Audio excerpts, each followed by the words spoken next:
What happened to men pursuing girls? When was the pivotal moment that a man chose to not go after a girl anymore and put in any effort? Oh, bless her heart. So this woman wants to know why men don't pursue women as strongly anymore, citing a specific example of how when her dad met her mom, he continued to ask her out even though she initially laughed in his face. And when she had to work late, he came and picked her up with dinner already made and they went and had a picnic. And I can easily womansplain this. See, back in your mom and dad's day, your mom didn't have thousands of influencers telling her that your dad is a creep if he keeps asking her out after she's already said no. Your mom didn't have thousands of influencers telling her that a picnic isn't a real first date. Your mom didn't have influencers telling her that it's not even safe to get in the car with a guy on a first date and that she needs to demand he send an Uber instead because they didn't have Uber. And your mom also didn't have 5 different dating apps to make her think that she has millions of other options. And on the flip side of that coin, your dad also didn't have access to tons of pages online blasting, humiliating, and making fun of men who are overly persistent. Your dad didn't have access to thousands of horror stories from male content creators talking about getting used and played by women or raked over the coals in family court. Your dad wasn't being influenced by alpha bro manosphere dudes with podcasts telling him not even to talk to women and to hit the gym instead. It's a completely different world now because social media has completely changed the dating landscape. And because of that, yeah, we do live in a world where men do need a massive, glowing, shining neon green flag if they are going to pursue a woman, or they won't feel safe. And I don't necessarily think that's a bad thing. I'm definitely not saying that the full burden of carrying a relationship should be on just the woman's shoulders, but I am saying that dropping the handkerchief can't be as subtle as it used to be. And I'm also saying that once you reject a guy, expect him to stay away. So yeah, 35 years ago, your dad might have gotten away with continuing to pursue your mom even though she said no. But also 35 years ago, people were buying houses for 80 grand. So times change. Either get better at communicating with guys you like or watch the guys you like slip away. Up to you. Okay, so this woman asked why men stopped pursuing women. Like, what was the pivotal moment that men stopped pursuing women? And then the other lady in the orange shirt, she's going to go on and give a pretty detailed explanation. You know, she's hitting the nail on the head. But, you know, everybody's thing is different. Me personally, the day I decided to stop pursuing women, I think I might have been like 27 or 28. And it was when I realized a good man is always going to get kicked in the teeth. Good men finish last. Nice guys always finish last. And it's one of those things where, you know, I always talk about impotent rage, where you're so mad about a particular situation, but you can't do anything because of the ramifications. And back then, I was still on all the dating apps. And I kind of had this thought of meritocracy. Most men think with a mindset of meritocracy. If I do the right things, then I'll get the right result. It's just like work. You know, you figure if you work hard, it'll pay off. At some point in time, it will pay off. If you follow the blueprint, it pays off. But that's not what often happens when you're dealing with women, because they're just not merit-based creatures. They're slaves to their emotions and their feelings, and they don't care about good men. They think good men are boring. So you kind of have to think. There's a lot of men out there who, over the years, they've swiped right on Tinder. They've approached women, if you're old enough to have done that. And, you know, you've taken women on tons of dates. You've had tons of first dates. You stayed up late texting women. You've called the women. You've taken them on trips if you had the money. You know, I was in the military, so I had plenty of money. You know, you've gone to Disney World and you've gone to Legoland and you've taken women on the nice date. You've done the things to impress them, and then you do this one time. You do it 2 times. You do it 3 times. And then when it's about time for her to give you some sex, you know what she does? She says, I don't want to be your girlfriend. I think we're better off as friends. That she gives you some lame brain excuse as to why she don't want to sleep with you and why she wants to move on. And then she moves on to the next guy. Or, you know, maybe if you're in college or in the military and you pursue a woman who you work with or who's in your same command or something like that, she's on your same campus, you do the nice things for her and you don't get no sex, and then you see her with some jerk who does nothing for her and he's getting all the sex in the world. Now, I don't want to say that women owe sex or anything like that, but let's just be adults. As a man, when you do all this nice stuff for a woman, you don't get a relationship, you don't get no sex, you don't get nothing for it. it sends you over the edge, and you can only do this so many times. And what happens is women know this is going to piss you off. So what they say is they don't owe you sex. They don't owe you sex no matter how nice you are. And they just want you to be in the ecosystem of dating so that you'll be a backup for them at some point in time when they eventually crash out. And that's what they do. They shame you into sticking around for the abuse and the usury. And then they tell you if you don't stick around, you're toxic because you're only leaving out of frustration. Right? So like once you see the backwards nature of dating, once you see that there's nothing in it for you if you're a good person, it kills the person within you that was good, and it gives rise to this demon. And most men actually don't want to be that guy. So you just walk away. Why play a game that's rigged against you? You want to know why millennial parents are so exhausted? Because our kids don't have the type of grandparents that we had. Grandparents these days think that hanging out and spending time with their grandkids is considered babysitting. Like, are you for real? This was spending time with your grandparent, okay? I cannot believe that grandparents these days think that it is babysitting. Like, I'm not babysitting. I'm not giving up my golden years to raise your kids and babysit. Like, this just blows my mind. I don't think my grandma ever considered watching us or like spending time with us, even watching us, like keeping us while our parents went out to dinner or something. I don't know, for the weekend. I don't think she considered it babysitting. That's like saying that like the father of a child is babysitting him or her. Like, what? Okay, so I've heard this particular argument from millennial women before, and it's almost exclusively the women. Like, it's rare that you hear it from the men. But anyways, every time I hear this argument about, millennial women having kids, and then they say they don't have the same kind of grandparents, they're obviously talking about their parents.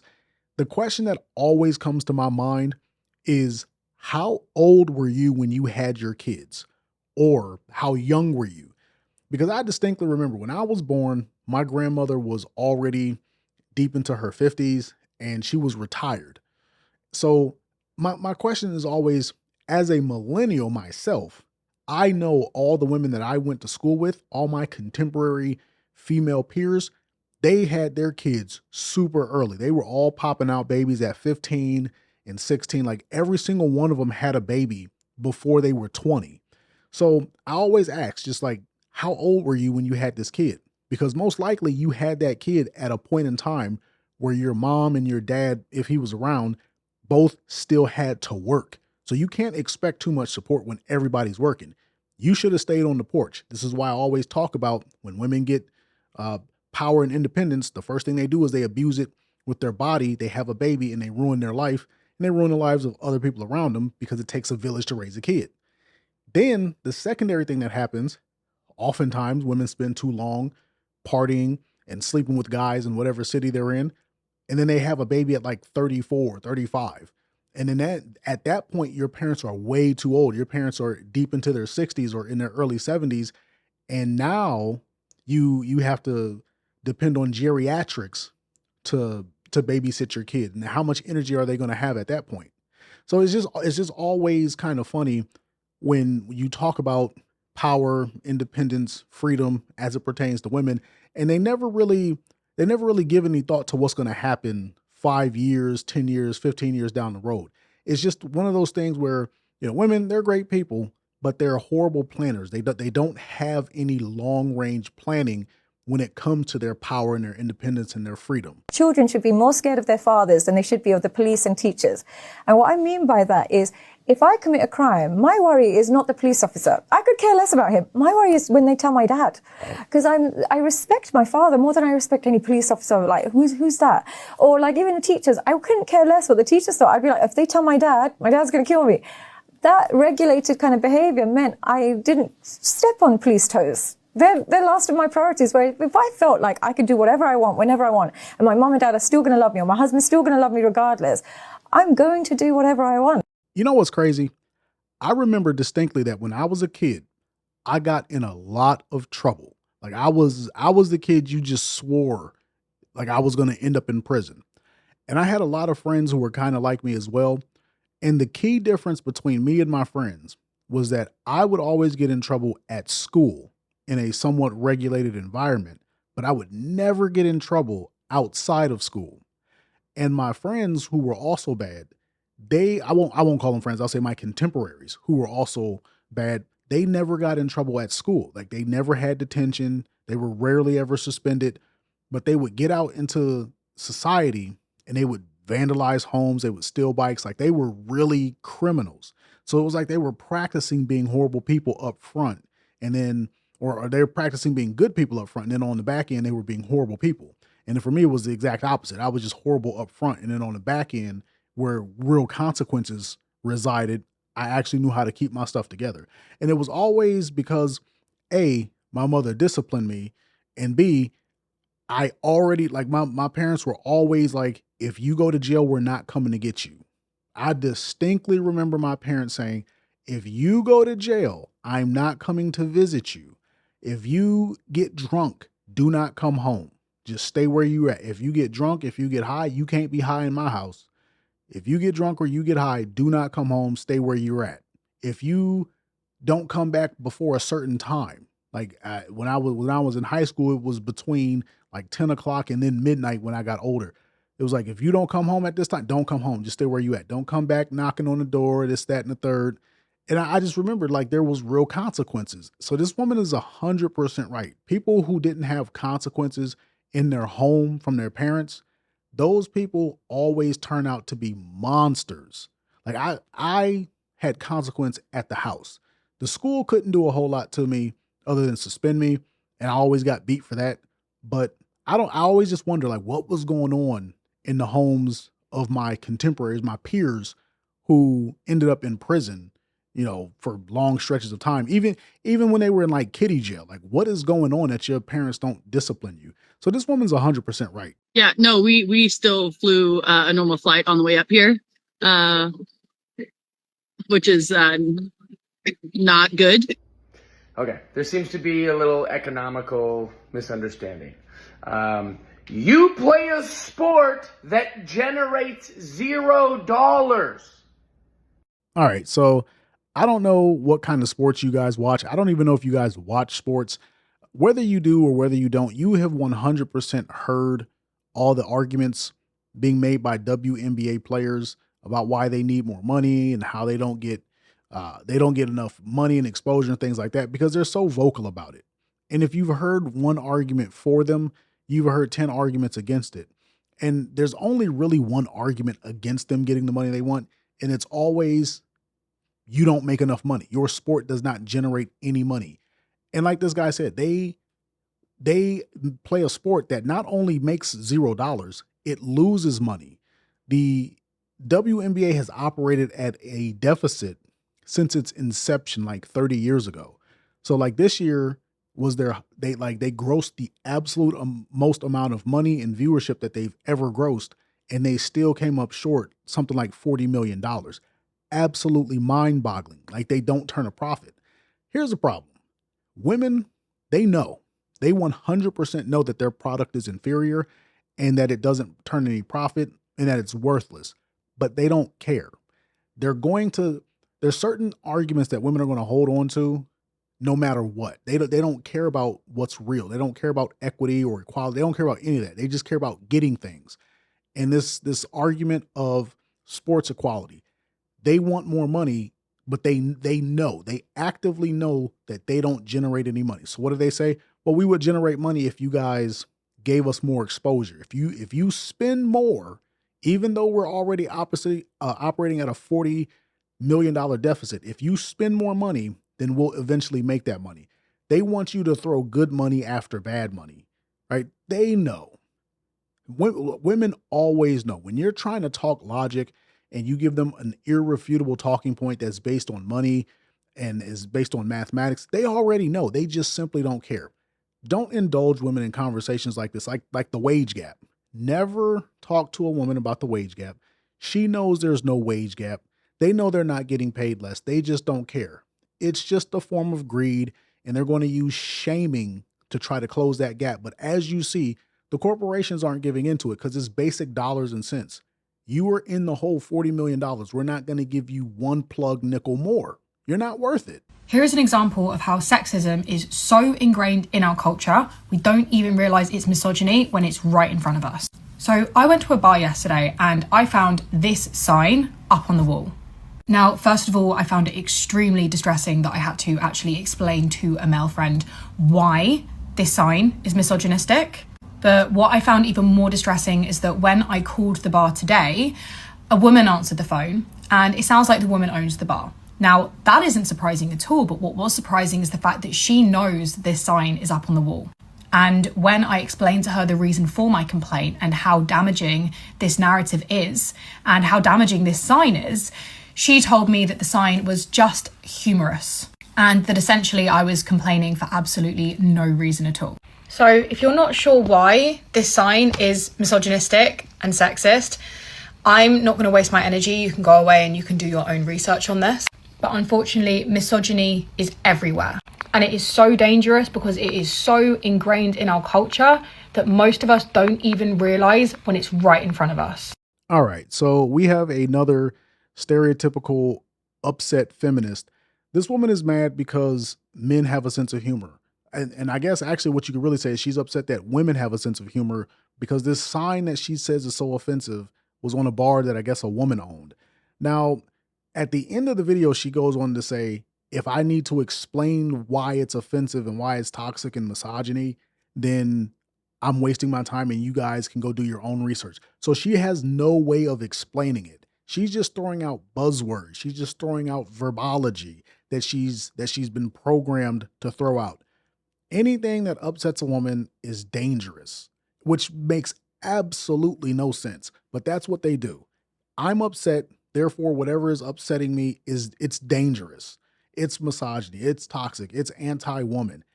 Everything that women don't like is some form of danger or trauma. They view the world like this to ensure that they are insulated from any kind of accountability that they might take in the opposite direction. I don't like this sign, so I'm going to freak out. I'm going to be a bad patron. I'm not going to tip you. I'm not going to, I'm going to be a horrible person because I'm upset at something you did, right? That's what they want to do. This is where you get your Karens from. Karens believe that they can walk through life and there's no ramifications for the actions that they do because they're upset. You upset me and your actions are somehow dangerous and I'm just defending myself. See, it's complete hogwash. But beyond all that, you guys have to understand, when it comes to censorship, it's going to be women who lead the charge. Women don't want people to have a voice online that's anti whatever their ideals are.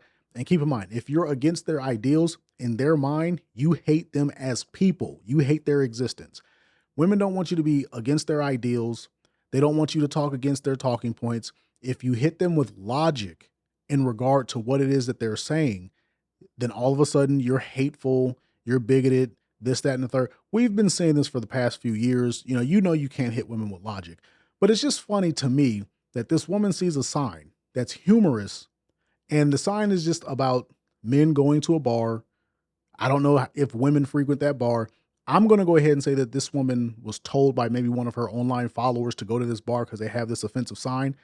She goes to this bar and she's literally the only one. Notice, she didn't mention that her and her girlfriends were upset. She didn't mention that women as a whole are upset. She just simply said that she's upset at the sign because according to her, it's toxic and dangerous. So she goes to this bar, she sees this sign, she throws a fit about it, or at least she gets upset in her mind, and then she makes a call, and she wants this woman to take the sign down because humor is just so dangerous. Why is it that men can't just go, grab a drink, get away from the wife? If the woman wanted to have a girls trip or something like that, and a man said something to the opposite, like, oh, if you did, you should know how dangerous girls trips are. You shouldn't have any signage, or you shouldn't have anything that tries to get you away from your husband. Anything that tries to get you away from your husband, even if it's humorous, is dangerous.